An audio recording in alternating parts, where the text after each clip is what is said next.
minimal genomes and the last universal common ancestor.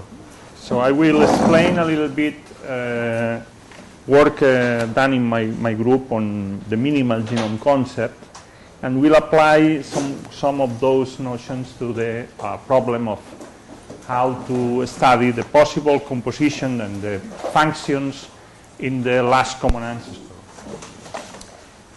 First of all, I would like to clarify that talking about last common ancestor is a very different problem to talk about origins of life.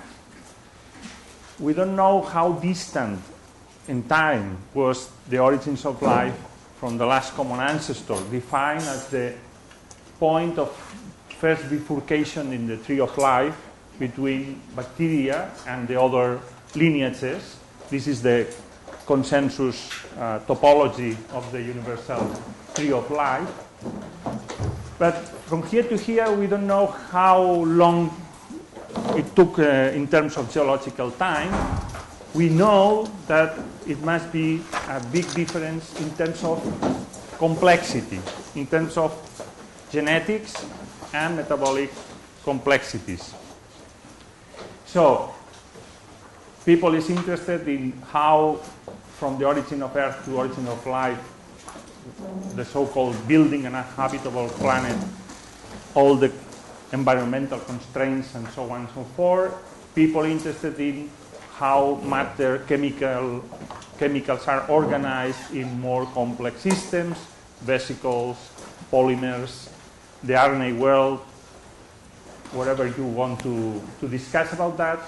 And then the existence of some kind of cell community bearing many properties, genetics and metabolic properties that we can try to discover in a top-down approach, in the sense that comparing the comparative approach of different lineages as much as possible of the current biodiversity, trying to discover some ancestral traits. This is very easy to say and very, very difficult and complicated to do. Usually with computational tools and by comparative genomics, for example, and comparative biochemistry, try to discover the more ancestral properties, structures in the cell. There are many problems, methodological problems associated to this research. For example, yesterday we were talking about the possibility of deducing some structures in the ancestral cell, but we are not sure about the function performed by those structures because of the tinkering mode of evolution to proceed, in the sense that probably current functions were not the same in the past. So the same structure could be performing different functions. So, yesterday I was presenting this idea of deconstructing the cell in the different subsystems, the membrane self-reproduction, the metabolic self-maintenance, the genetic template self-replication, and people doing this kind of bottom-up approach to build protocellular systems.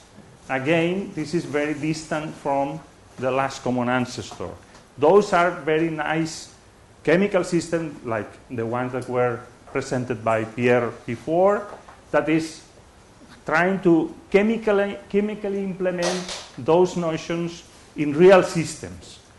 Vesicles, polymers, polymerization without enzymes, whatever. People interested in the synthetic biology approach, that is the classical prebiotic chemistry, but in a systemic way, trying to implement those notions in the chemical lab, is the other approach that is going through this line of time to the common ancestor, but very, I insist, very distant in terms of complexity. You know that synthetic biology today is also trying to do the other way around, trying to deduce the minimal set of genes for life to function in a very simple way to chemically synthesize this small genome and then to transplant the genome in a cellular chassis, in a cellular context to perform functions, in the sense that was done, for example, by the group of Craig Venter several years ago. So let's focus first, in the first part of my talk, in the idea of how many genes you need for a life system, for a living system, right? We took inspiration from nature in the sense that we always think about evolution in an incremental way, increasing complexity.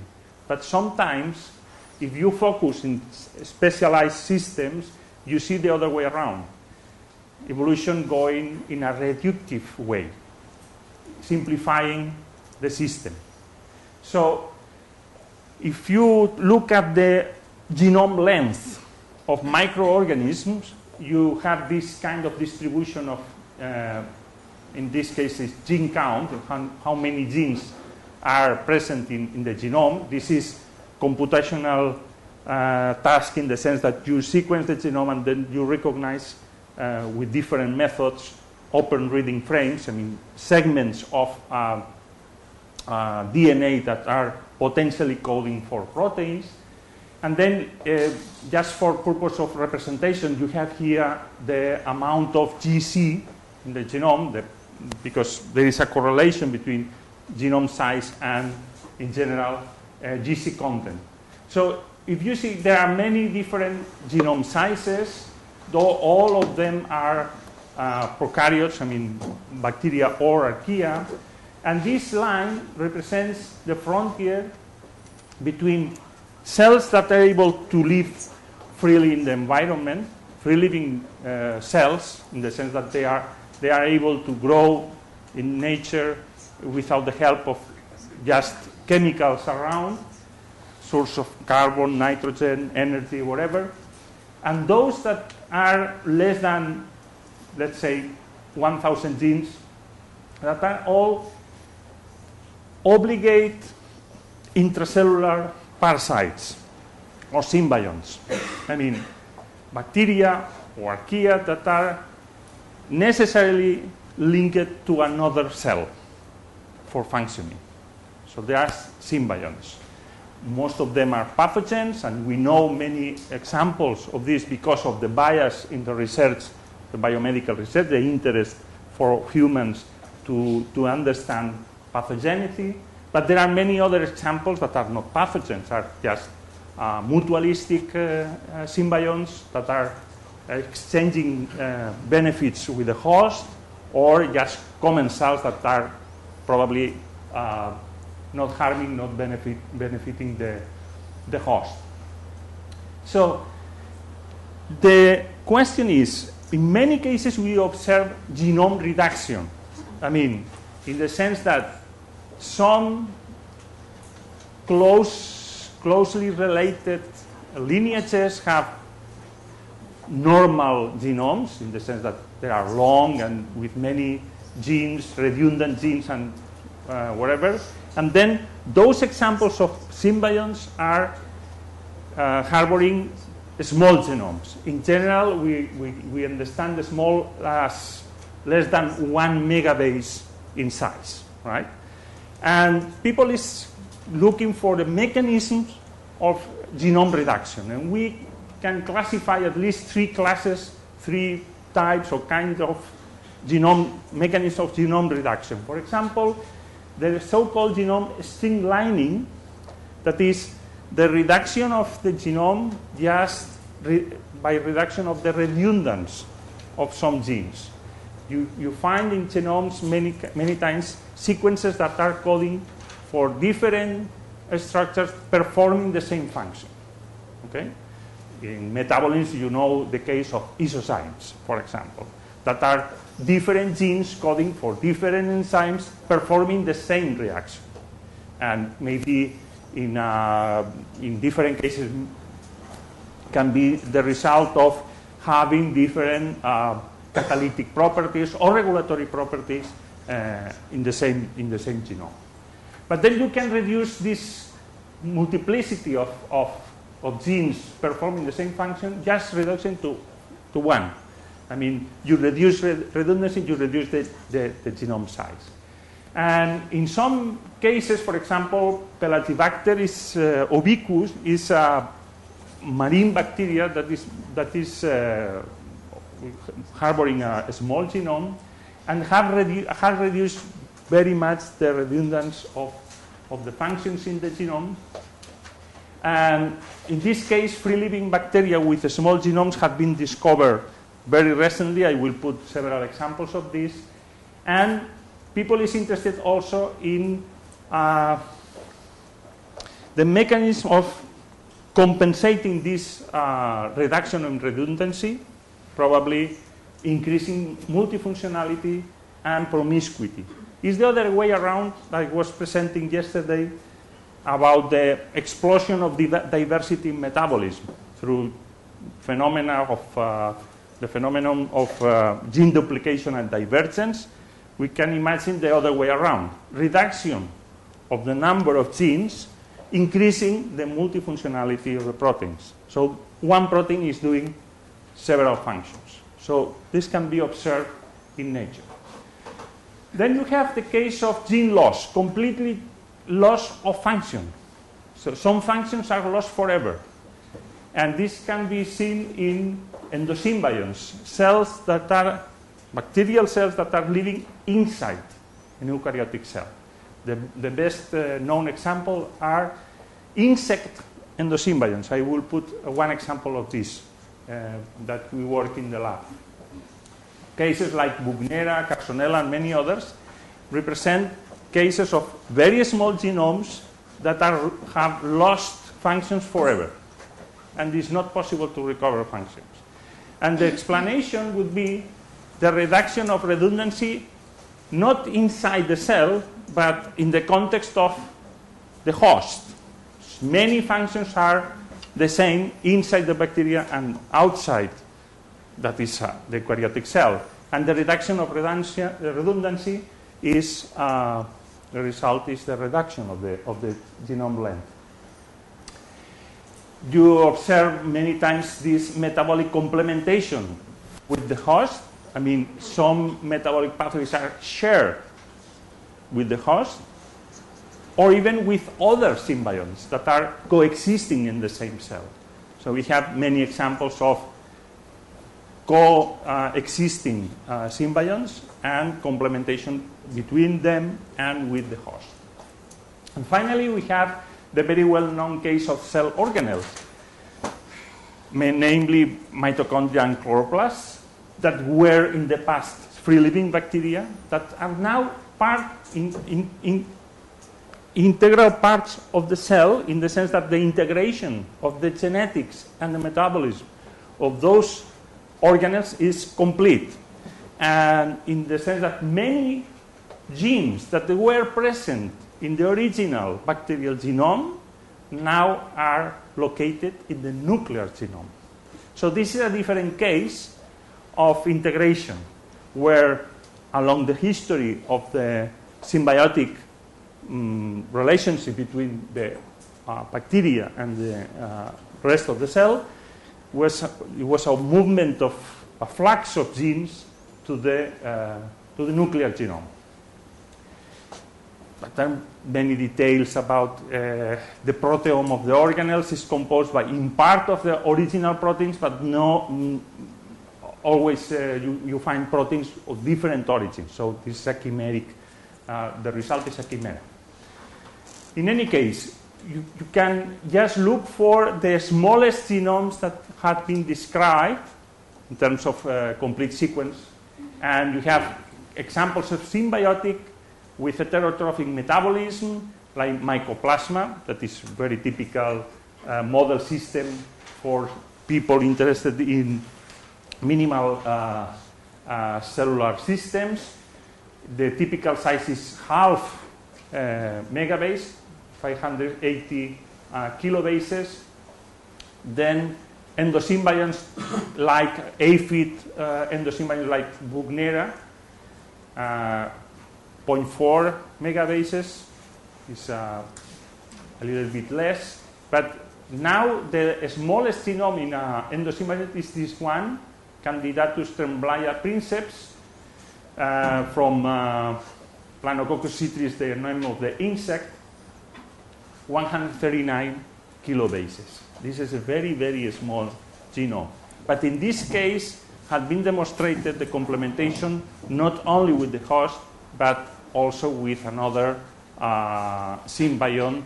This is a very special case that is a nested symbiosis. This is a bacteria living inside another bacteria that is living inside an eukaryotic cell. Okay? Don't ask me how one bacteria is going into the other one. I don't know. It exists, but we don't know the mechanism of the origin of this very nice nested symbiotic system. But the case is a kind of organelle inside the bacteria that is at the same time inside an eukaryotic cell. Okay? Then we have this case of symbiotic free living. This is very nice. I will explain one example now.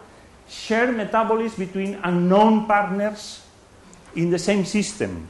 For example, these aquifer sediments that have been recently described. You have genomes from 1 megabases to 0.6 and incomplete metabolic networks. So it is sure that those cells are unable to build, for example, many of the required amino acids, many of the nucleotides, and other cell components.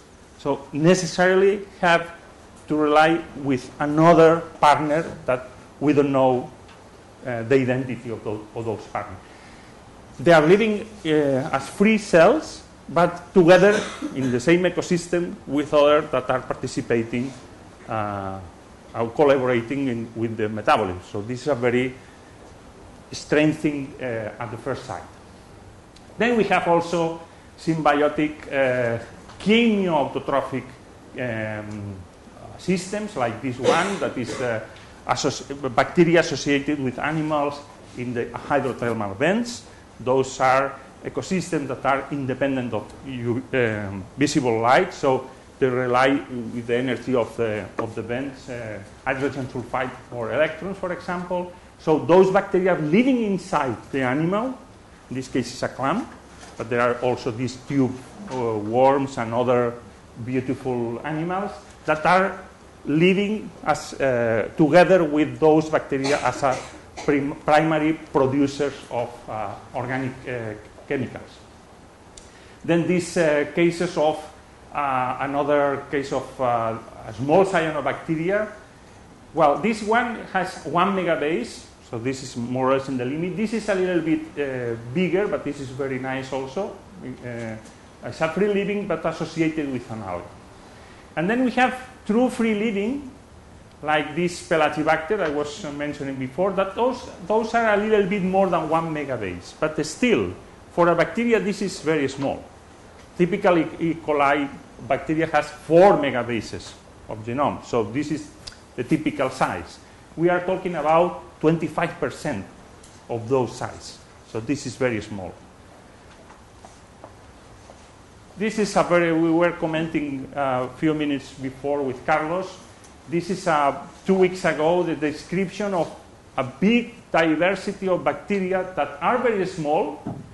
Those are living in an aquifer in Colorado River. And less than 1 megabase, less than 0.2 micrometers diameter. That means in the water that when you filter the sample that we are just going to the waste, traditionally, now you have to keep this water and analyze the bacteria inside, because they are a world, a universe of very small bacteria with small genomes that are completely unknown and represent a big diversity in terms of sequences related to the rest of bacteria. Just look at, this is the, until now, the bacteria that were known, and those are the new ones that represent big. And we were discussing in the lab the title of this article, because they start as unusual biology. So this is Nature. Usually you see in Nature sometimes articles with very important titles, right? And difficult to justify. I think it's justified in the sense that the normal way to study bacteria biodiversity in natural samples is using oligos for the 16 RNA and to localize or sequence. With the normal way to do that, it would be impossible to detect those bacteria because they have unusual RNA, ribosomal RNA, and also unusual composition of proteins in the ribosome. So they are different to the rest of bacteria in some ways. And the traditional methods, or the classical methods to detect the microbial biodiversity would fail with those. So that was detected by metagenomics. Metagenomics means to sequence everything. Okay? So in the filtered water, in this less than 0.2 micrometers, they were sequencing everything and found this nice diversity. So we have still many things to learn in nature, especially this kind of bacteria that, I insist, they have incomplete metabolic networks. When they try to represent the repertoire of metabolic functions, is incomplete. There are many pathways that are absent. You cannot discard completely that there are new pathways, because it's a good there is a good percent of open reading frames, of sequences, of unknown function. Of course, could be those bacteria are doing the same in a different way, of course. But still, there are many functions that are missing. So, regarding symbiosis, the relationship between bacteria and eukaryotes is very diverse, and there are many examples of associations, of permanent associations of bacteria with different eukaryotes, plants, animals, protists, and so on and so forth. And we were interested in studying the association of bacteria with insects in particular. There is a good tradition of studying those bacteria living inside specialized cells. In our group in Valencia, we were studying different systems. This is one. This is the classical aphid system, aphid bugnera. There are some cells in the animal that are full of bacteria. Those bacteria are inherited vertically from mother to offspring. Okay? And in small populations of isolated bacteria, those bacteria are unable to exchange any genetic material with any other bacteria in the world because they are isolated inside those cells. So the bacterium is the organ where the cells are localized. And in this case, since many years, we know that the function of this population of bacteria is upgrading the diet of the insect, in the sense that aphids are feeding on phloem sap from plants. And phloem sap is very poor in many nitrogen compounds, especially the so-called essential amino acids. You know that from people that were studying biochemistry recently will remind that for animals there are some molecules that we are not able to synthesize. For example, tryptophan or phenylalanine, in the sense of many vitamins. By definition, vitamins are organic molecules that we need, but we are not able to synthesize, so we have to take it in the diet. So the diet of the aphid doesn't have vitamins, it doesn't have essential amino acids. So where is the origin of those essential molecules for the animal that are absent in the diet? In the metabolic factory of the bacteria. This population is specialized in overproduction of many essential amino acids, all the essential amino acids and vitamins. Okay? So inside the insect there is a metabolic machinery that is generating all those essential molecules. So when you compare the genome of different species of Buchnera with closely related free-living bacteria, you see the reduction, the phenomenon of reduction. This is the typical size for E. coli, for more than 4 megabases, and those are the typical sizes of genomes of different endosymbions. These three corresponding to aphids, 0.6 megabases. So there is an important reduction. And through comparative genomics, you can guess how many genes have lost from the ancestor, the common ancestor of all the lineages. For example, 164 independent gene losses in the different lineages of the different aphids to the final size that we observe, right? And I insist, since those are bacterial populations that are isolated of any other contact with other bacteria, there is no lateral gene transfer, there is a kind of degradation of the sequences, and this is one typical genome. This is the complete genome of Buchnera, in this case 564 coding sequences, and now I will present another Buchnera that is a little bit shorter, the genome, only 357. This is the one that we were sequencing in our lab, that is the smallest genome in a Buchnera, okay, in one kind of this. This one is unable to synthesize some of the essential components for the system. And the answer is that always this one is together, accompanied by a second symbiont, Serratia, that is another bacterial species that you find always associated with this Buchnera. So this would be an example of two bacteria collaborating between them and with the host. Okay, so this could be how many genomes have an aphid, in this case the nuclear genome, the mitochondrial genome, and the two bacterial genomes, 4 genomes. Okay. So there are many other examples of endosymbiotic bacteria with a range of less of 500 kDs.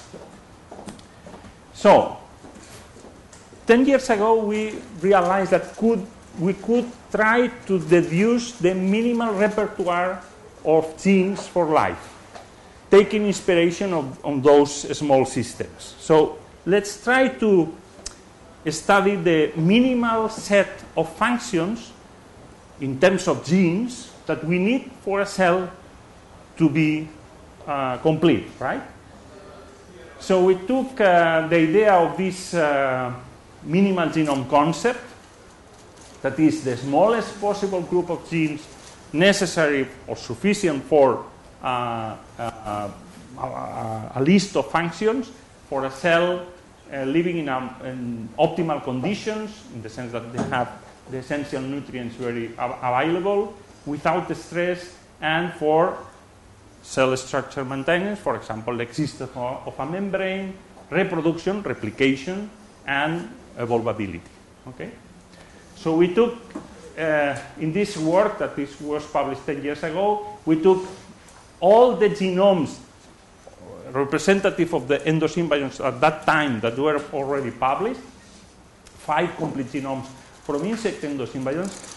We did a survey of the literature of all the experimental approaches about gene essentiality, people that were trying to inactivate one by one genes and just measure the essentiality of the gene for the system. And also, a thing that sometimes is forgotten is you need also a small network, metabolic network, that can sustain all the system, okay, in terms of the flux of matter and energy. So it's not simply that you need a membrane or a ribosome or a genome by itself, but the flux of matter and energy must be also present. So in another paper, we study with more detail this network, this very small, minimalistic network I will refer afterwards. So the result was a set of 208 genes. So for us, with 208 genes is sufficient for all the functions that you could imagine for a minimal cell. And it represents that most of those genes are related to DNA, RNA, and protein metabolism. So, in other words, you need a big fraction of your minimal genome devoted to, let's say, genetic functions, the maintenance of the system based in DNA, RNA, and proteins. That means replication, transcription, and translation. Okay? Then there is a small set of genes devoted to metabolism. Okay? And then these 9 genes, we recently have been, we did an update of this study. Some of those genes that at that time were essential and present in all the endosymbionts were without known function at that time. Some of them already we know today the function they have, and they still are in the same list, but with an assigned function. So, more importantly, regarding the studies of the minimal genome, and this could be interesting to discuss in terms also of the last common ancestor. We do not have a minimal genome. We have many different minimal genomes depending on the environment. That means that probably you could arrive to a consensus of the minimal genetic machinery, the minimal ribosome, the minimal replicating machinery, the minimal transcriptional machinery, even though it's difficult. For example, the minimal translation machinery, we are just also trying to update this repertoire, depending on the machinery of post-transcriptional modifications of tRNAs that are important for the functioning of the system. The number of genes involved in this machinery is different. So, as always, when you go to the details, there are many questions to solve. But for example, in this case, depending on the chemical complexity of the environment, you will have a different metabolic machinery. It's not the same regarding the origin of carbon. Is CO2 or is glucose, for example? You need a different metabolic machinery to fix CO2 or to use, by fermentation, for example, glucose. In our case, there was an heterotrophic metabolism.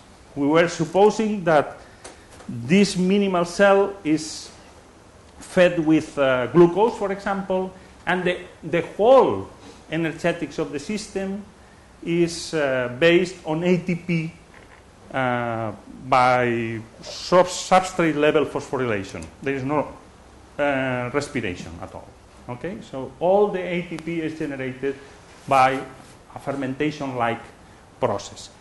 We arrived to this conclusion because it's the small, we need, in terms of you count how many genes you need for fermentation or respiratory chain and ATPase, you have a smaller list, shorter list in the first case. So we decided to propose this heterotrophic system, but I insist you can think about other options. And those are the chemicals that you have to feed the system. Glucose, adenine, guanine, uracil, fatty acids and amino acids. So you don't have amino acid biosynthesis, you don't have biosynthesis of fatty acids, only biosynthesis of the phospholipid. Then some cofactors, and the system is able to synthesize all the coenzymes, including ATP, for the system, for the membrane phospholipid, the aminoacyl tRNA for the ribosome synthesis, ribo and deoxyribonucleotides by cell-based pathways, because you are giving already the nucleobases synthesized, and it's able to synthesize the membrane, the proteins, the RNA, and the DNA. So that could be an example of theoretical minimal system. It's nice to say that our list of things that you need for the system to work is very close to the minimal medium that was deduced from the metabolic model for mycoplasma that was experimentally tested. The difference is in our case, we have a network of only 50 reactors. In mycoplasma, the metabolic network is composed of 189. And there are some differences. For example, mycoplasma needs lipoic acid. Not in our case. This is very easy to explain, because in our case, we don't synthesize acetyl-CoA, for example. You need lipoic acid in the enzymatic system to decarboxylate pyruvate. We don't have pyruvate discarboxylation. We don't have Krebs cycle, so we don't need lipoic acid, right? And then some other things like cholesterol. We don't need cholesterol because our system is an example of theoretical bacteria. Mycoplasma has been acquiring the necessity to use cholesterol from the host.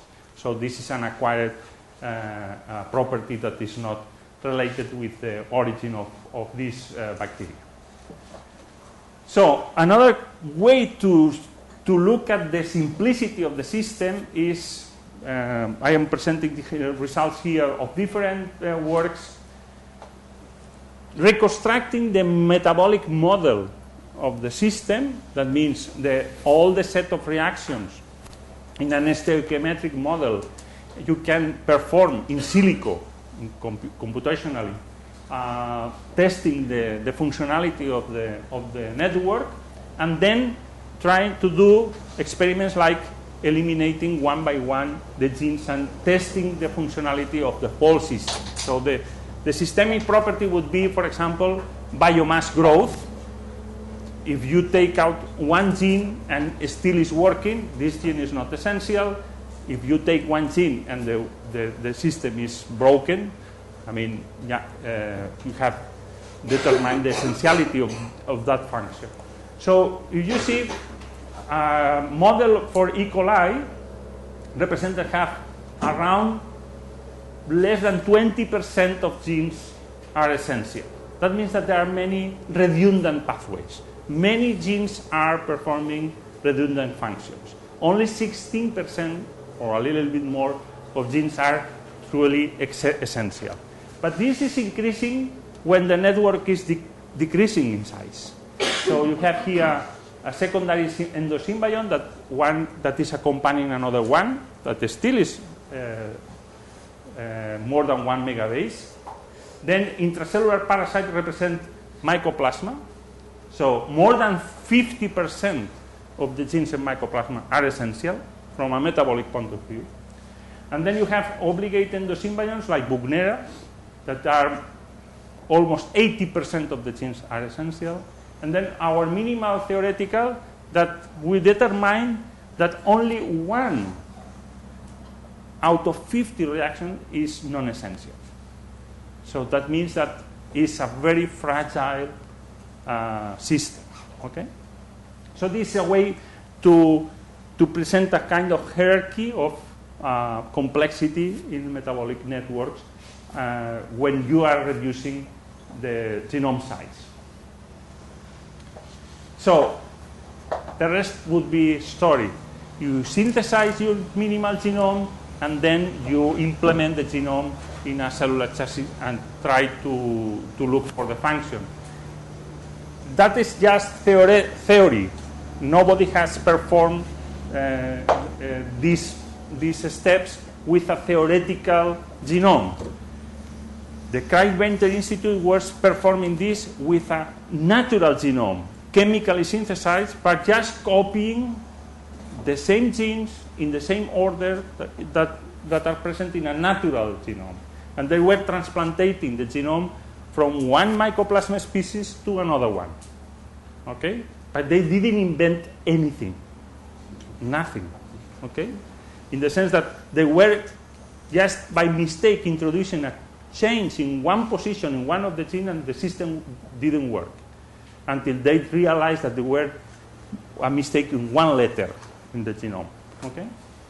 So, I agree completely with this comment by Arnold and Meyerowitz that there was a special issue of Nature about synthetic biology. They were saying that we are plagiarists, poor crafters of original literature. We are not able still to invent not a single gene. Okay? We are copying literally, verbatim, the things that we read in nature, in natural genomes. We are not able to invent, not even to change the order of the genes. We don't know about the effect of changing the order of all the genes in the genome. And in this sense, when we talk about the synthesis of life, or the artificial synthesis of life, we are exaggerating. This is a little bit hype in this kind of the synthesis of a cell, the artificial cell, etc. So first, because we don't have this capacity, and second one, there are many examples in the history of people claiming, especially journalists, claiming that life has been synthesized. That was in the case of more than 100 years ago when Jacques Loeb was discovering artificial fertilization, parthenogenesis. That was the case when the synthesis of amino acids in the Miller experiment. New York Times was presenting also the experiment as the synthesis of life. That was the case of the DNA synthesis in the test tube by Kornberg. That was presented also by President Johnson as the synthesis of life in a press conference. And that was the case of virus crystallization that was presented also as the synthesis of life. And this is a comment by John Haldane that was criticizing precisely this, in this case, to present these experiments as the synthesis of life, right? Although he said, artificial life of a simple character will be made in the laboratory long before we understand the process going on inside the cells. Maybe that is true. We are very close to the artificial synthesis of a simple cell, although we still don't know or do not understand completely the functioning of a cell. So let me introduce in a few slides the top-down approaches to the last common ancestor. It's a kind of extrapolation of the approaches that we were using to define the minimal genome. Although we are not taking small cases of or specific cases of endosymbionts, but you have to extend this to the whole biodiversity, right? So you have to compare characteristics, genetics or metabolic characteristics from bacteria, from archaea, and if possible from eukarya, to reconstruct the repertoire of genes and functions in the last common ancestor. Again, this is easy to say, but depending on the methods and the constraints that you are using, the results could be very different. And the idea is very simple. You compare the genomic repertoire of archaea, bacteria, and nucleocytoplasmic, eukaryotic nucleocytoplasm, and then you realize immediately that there are a chimerism in the sense that chimera have for the mythology, right? An animal composed of different parts. So those chimeric structure was discovered very early in the studies of genomic comparison. For example, in '98, there were the first study by Rivera et al. About this idea that genomes are composed from genes from different origins, and statistically, most of genes related to genetics in eukaryotes are from archaeal origin. Most of genes related to metabolism are from bacterial origin in eukaryotes. And this is a nice observation that every model for the origin of eukaryotes have to take in account, in the sense that the consensus idea today is that the chimeric nature of eukaryotic cell is because the fusion of an archaeal partner and a bacterial partner at the beginning. So part of the genome that we are seeing today is from archaea, and part of the genome is from bacteria. But then, in the sense that we are trying to reconstruct the last common ancestor, we have to focus in this part. Trying to deduce those common things, whether or not are ancestral. Because you have probably specific losses in different lineages that could disturb the conclusion, but you have also the problem that we were mentioning yesterday of functional substitution for another different thing, another structure that is doing the same function. So when you compare genes that are different, then will be excluded of this part. So there are some problems related to the way you are addressing the problem of reconstructing the last common ancestor. There is a review that I recommend from 2007 by Becerra, and this is the group of Antonio Lascano in Mexico and collaborators, Becerra et al. They were trying to compare all the studies related to the reconstruction of the last common ancestor, taking into account the methodology, the different computational constraints, and the results, trying to build a consensus of all the examples they were finding in the bibliography. The idea is the same, just to reconstruct this part that is shared by the three domains, in order to have an idea of the complexity, genetical and metabolic complexity of the last common ancestor. Because probably you know that several authors are discussing about the possibility of those ancestors being still without a ribosome working very well, and the relationship between genotype and phenotype not well defined, the so-called progenode, right? So it's a progenode, it's kind of primitive system, or is something more close to current prokaryotes like bacteria. Okay? This is one possible discussion. So they realized that there is a core of 50 to 60 functions that were common in all the studies, and then there is a layer of many other functions, more than 600, that are possibly present or not, depending on how you perform the analysis.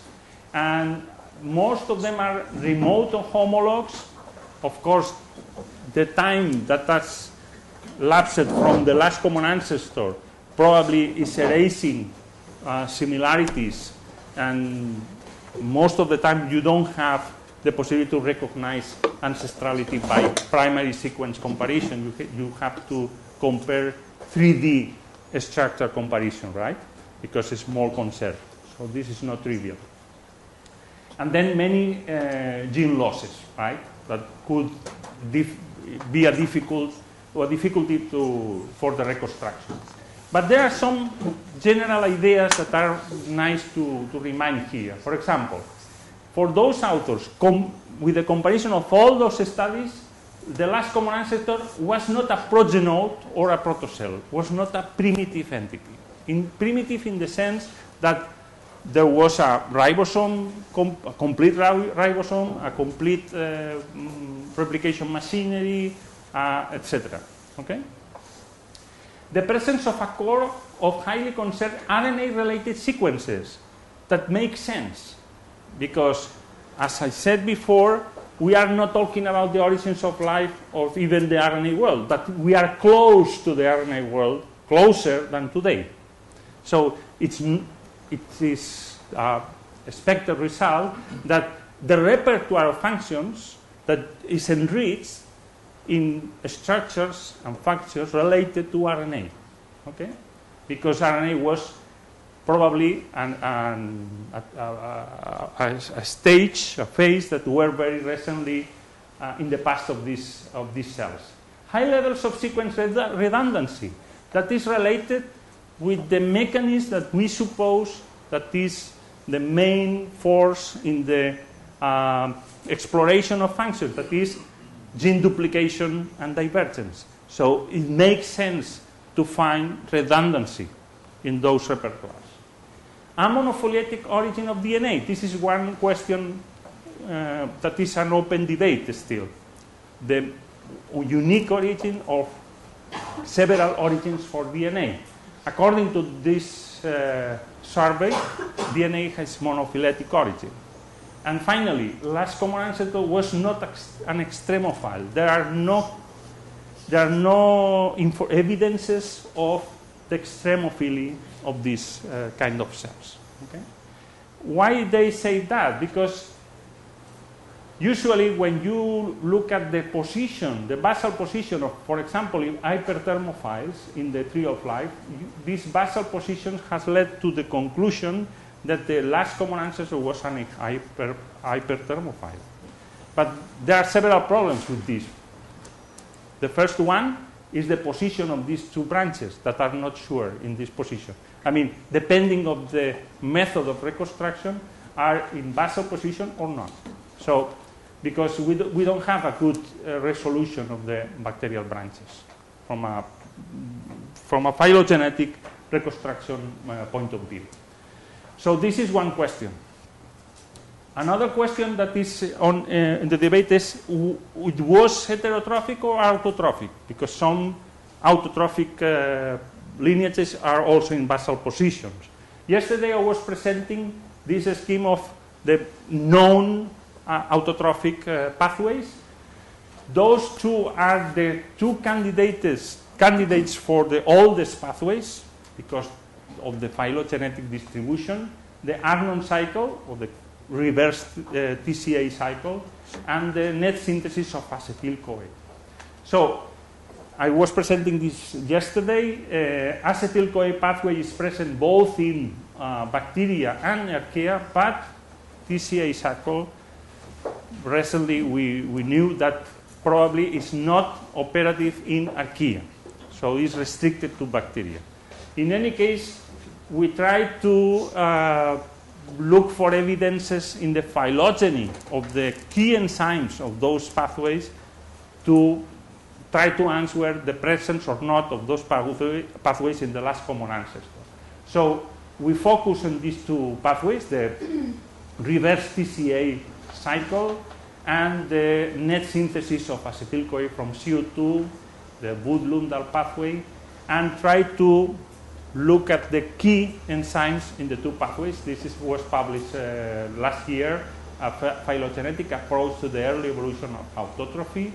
And this is a collaboration with the group of Antonio Lazcano. Arturo Becerra was as a sabbatical leave in our lab, and we performed this analysis. So we focus first in the reverse TCA cycle. This is the key step in the reverse cycle, the synthesis of acetyl-CoA from citrate. And there are two known ways to do that. The ACL, ATP citrate lyase, that was the first enzyme that was discovered for the first time in this cycle. And then many other cases of using these two steps. So the result is the same, from citrate to oxaloacetate. But there are two possible solutions. This one, ATP citrate lyase, or the consecutive action of those two. Cityl-CoA synthetase, CCS, cityl-CoA lyase, CCL. Well, the question is, when you analyze the sequence of those enzymes, ACL is the result of the fusion of CCS and CCL. actually ACL is doing the same with only one protein. Okay, have two proteins or only one, but it's doing the same. Okay, and we analyzed the phylogenetic distribution of these and arrived to the conclusion that both CCS and CCL present in bacteria that are able to perform the Arnon cycle have an archaeal origin from Krebs cycle enzymes.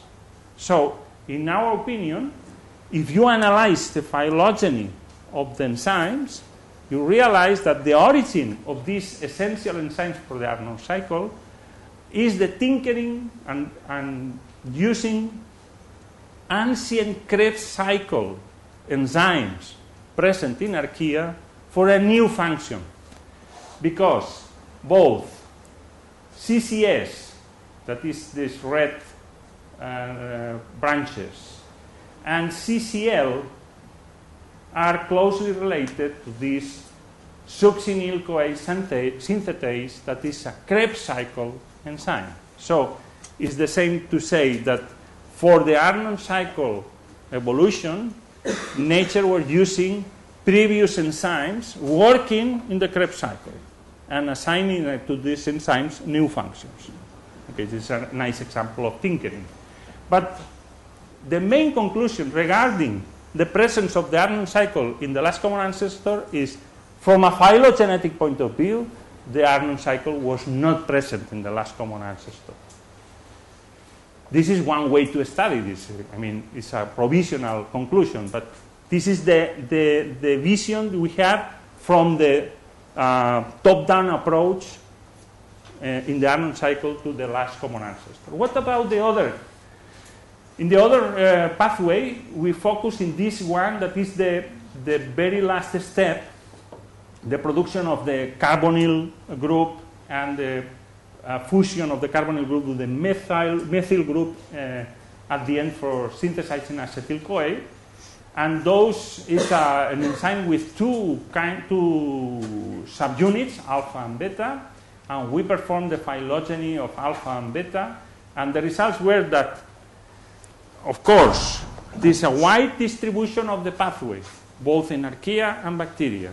But the bacteria version of this pathway is a lateral transfer of the function from archaea.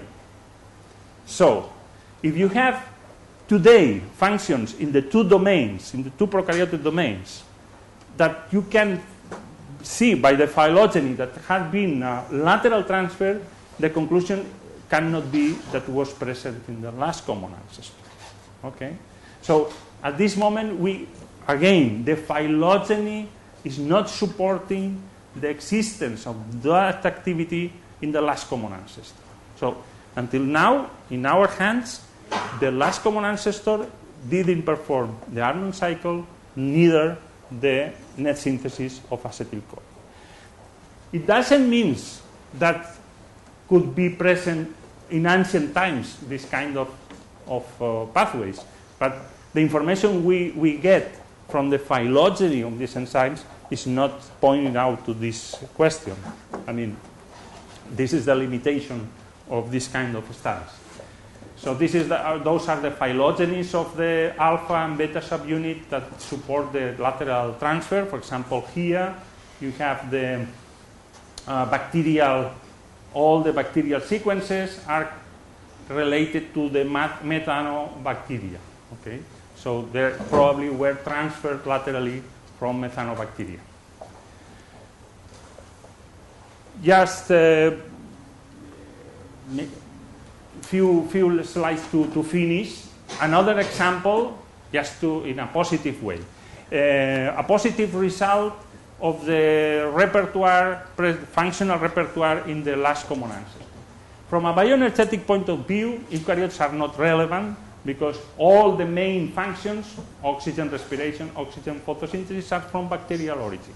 So again, chlorophyll was not present in the last common ancestor because it's an invention of the bacterial lineage, laterally transferred to eukaryotes, completely absent in archaea. So, for example, photosynthesis based on chlorophyll was not present in the last common ancestor at the level of knowledge of the biodiversity today. Okay? But when you compare the electron transport chain complexes in bacteria, respiratory chains in bacteria, and archaea, you arrive to the conclusion that there are many different complexes, but all of them are built by combinatorial of parts or domains that are assigned to specific functions, and the combination of those domains result in different complexes with different redox potentials and different substrates and products. So you have many different electron transport complexes made out of a small number of domains that are the combination of those small number of domains is generating the whole diversity of electron transport chain complexes. So this is the redox protein construction kit. That means the small repertoire of domains that by combination you generate all the complexes. Okay?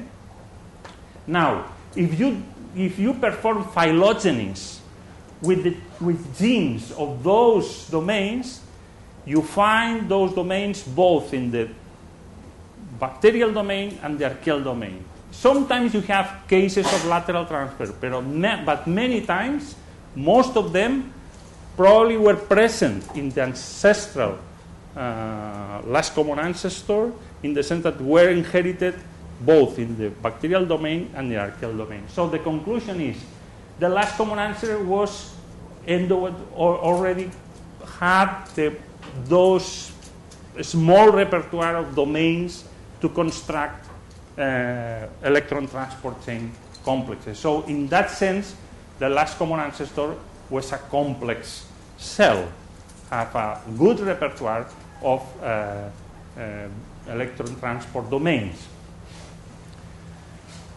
So regarding the idea of Carl Woese and others of this primitivism or this the so-called the progenode, I mean this kind of not good relationship between genotype and phenotype, okay? The imperfection of this structure. In many cases, many studies, the ones that were referring before with the studies of Lascano co-workers and our phylogenies, and also the studies of bioenergetic repertoire, are pointing out to the complexity, the metabolic complexity of the last common ancestor. So maybe the last common ancestor was already, from a metabolic point of view and a genetic point of view also, something like bacteria. Okay? The idea is it was not a simple or primitive entity. Okay? So there are many names for this entity that is before the appearance of the speciation of bacteria that we can find also in the geological record. So from the origins of life to the last common ancestor, through all the worlds that you can imagine, pre-RNA world, RNA protein world, whatever, those cells could be already with a high level of complexity. They were very old, very ancient probably, but not primitive. So in evolutionary biology it's very important to distinguish between old and primitive. There is very different. Okay? And I will finish with a metaphor just to explain the difference between ancient and primitive. And my metaphor is linguistic. In philology, you can also reconstruct ancestors. You can compare languages and try to build phylogenies of languages. So people is building this kind of phylogeny. This is not a completely invented phylogeny. This is just translated from a true phylogeny that was published several years ago. So all those languages share a common ancestor. Of course, this common ancestor is ancient, but hardly you can say that Latin was primitive. Thank you.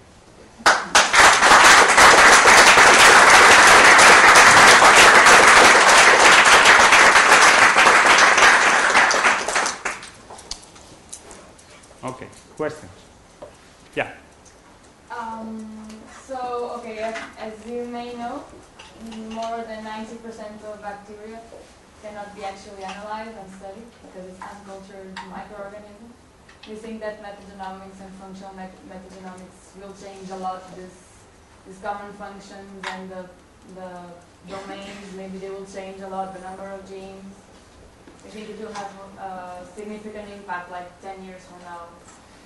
Yeah, I'm convinced, because already had that impact. I mean, in the sense that we are discovering many lineages without name because they are not cultivable, or we don't know how to cultivate many of them, and we can guess some functions through comparative genomics, but still we have a huge amount, maybe 40% or 50% of the coding sequences that is nothing related to known CDS or functions that are classified in the databases. So there is a room for discovery. Many other things, many pathways, for sure, I'm convinced, new metabolisms, and of course new ways of life.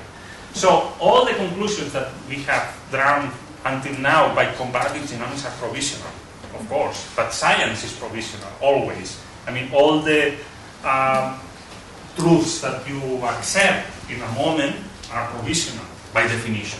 Okay, so this is a very living, very active field, in the sense that, for example, all those new bacteria that are very small, with a small genome, that are in the sea or in the aquifer of Colorado River or wherever in the planet, there are plenty of new surprises and new functions, I'm convinced. But we need more brains and hands to work with these new bacteria and microorganisms. I can say, well, it's not published yet, but we were studying, we submitted the paper a few weeks ago. We're trying to look for life on solar panels. Solar panels are a place that you probably don't expect to find anything, because during the whole day it's just the sun is radiating this part and it's very dry. Okay, so at least in our hands we were able to discover by metagenomics a huge diversity of microorganisms that are adapted to that condition. Which kind of microorganisms? The one that people were finding in deserts. The same, exactly the same. But in Valencia, that is a Mediterranean city. Okay? So, just think about strange places or normal places, but with different eyes, and you will find new forms of life. Yeah? So recently there was a paper that was worked on by physicists and biologists. The author's names escapes me, but they were able to come up with a method to determine the fitness pressures on populations based on looking at the survivors. So you could look at only what came out and determine a lot about what kind of fitness mechanism generated those organisms. And so it sort of raises the question that we might be able to do the same kind of thing for the most recent common ancestor, but that depends on that being the result of a Darwinian evolution mechanism. So do you think that before what we see as the most recent ancestor, do you think that was a sort of Darwinian environment, or do you think it would be more like a neo-Darwinian sort of different kind of evolutionary mechanism before that?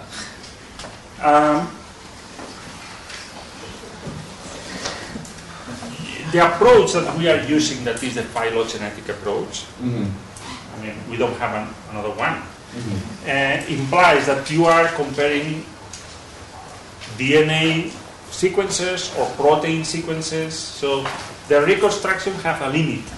That is the invention of those things. I mean, if you compare proteins, you cannot go farther beyond the synthesis of proteins. That is a limitation, of course, epistemological limitation. But it doesn't matter. The reconstruction, if you, in the ideal world that you are reconstructing very well the ancestor of all those proteins, of the domains, that the repertoire of domains, for example, people is trying to take the minimal repertoire of domains in metabolism, like John was referring yesterday. In any case, you are going to the stage that Darwinian evolution is taking place, because it's taking over cells that harboring DNA genomes that are transcribed and then translated, and then performing adaptive functions that are under selection, depending on the condition. So, of course, you are still in the Darwinian phase, of course. Then, beyond that, that was a discussion this morning, right? I mean, in the RNA world, or even before, which kind of evolutionary processes you have to consider? That is a matter of discussion, of course. But in phylogeny, you go through a phase that clearly is the Darwinian domain. Yeah. I guess I just have a question: how you define like symbiotes and kind of what that means? Because it seems, I mean, everything needs something else to live. And so do you define symbiotes as something that needs a specific organism, like you live within a specific coded organism, or you need an individual species to live, as opposed to like humans, we need oxygen and we don't make oxygen, right? So we rely on other things to do that. And so I guess I'm just curious as to what your thoughts are. This is a question related to the meaning of symbiosis, or the limits of the concept, right? Of course, symbiosis is a human concept. Okay? Right. And you try to classify nature in classes and compartments, right? Just to understand each other.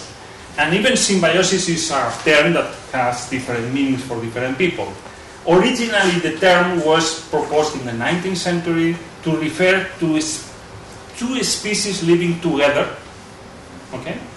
Like lichens, for example. People working with the combination of fungi, for example, and algae or bacteria, that is a new organism. You can cultivate both separately, but then the combination is a different thing. Okay, it's performing different functions. So at that time it was very difficult to understand for many people the idea of two species with different names, Latin names, generating a new thing with a different name. So, crazy. But now we accept this very nicely. If you are going to a botany course, we'll talk about very naturally about this combination. And then I ask you, who are you? I mean, you, your genome, right? Nuclear genome that was sequenced in 2000. We have a very nice draft of the human genome. But I need more than my genome to live. I mean, the mitochondrial genome. Right. Okay. What else? The genome of millions and millions of bacteria living in your gut. Without them, you are not you. Right. Okay. So, if we start a discussion about that, it will be long. But simplifying. The combination of any two biological entities that are living together and generating a new thing is a kind of symbiosis. Now, the limits of this, I don't know, because you have the case of those bacteria living inside a cell. That is very nicely described as endosymbiote. Then your bacteria in your gut, the ectosymbionts, that because they are living in an external surface. Well, for you it's internal, but it's topologically is external. The lumen of your intestine, right? And then you have the case of those free-living bacteria in the aquifer of Colorado River or in the sea that have incomplete metabolic networks, and people is proposing that need to live close to other hosts that we don't know, are not described. Or this small cyanobacteria that was described first and then demonstrated that has to live together, physically together, with an algae, a unicellular algae. Okay?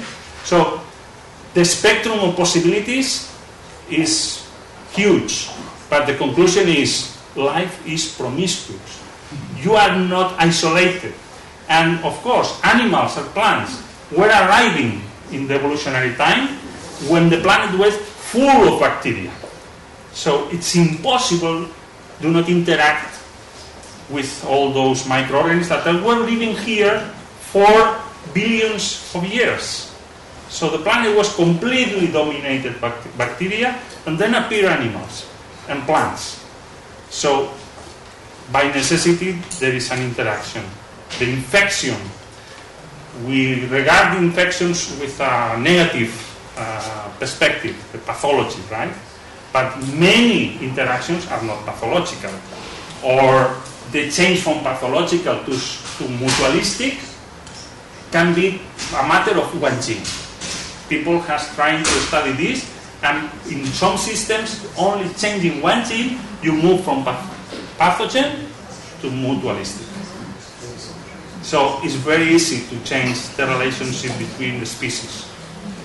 And the result is, well, if we start a discussion like this morning about the units of selection, we need several courses for that. Yeah. What about microbial consortium? Well, it's the same. I mean, when you have some microorganisms that can have to live together to perform some metabolic functions, right? I mean, some reactions that are not able to occur by separately, but then when you put together two microorganisms, the function emerges. Consortia can be inside a cell, as I explained. There are several endosymbionts living in the same cell. This is a microbial consortia, or free living, combinations of bacteria collaborating in the same process. Right? I mean, the so-called syntrophy is the relationship when the product of the metabolism of one microorganism is used by the other one, by the second one, and the product of the second one is used by the first one. So there is a kind of cycle between species. But you have this at the planetary level also, with the oxygen, for example. I mean, you can see at the planetary level or a very small scale.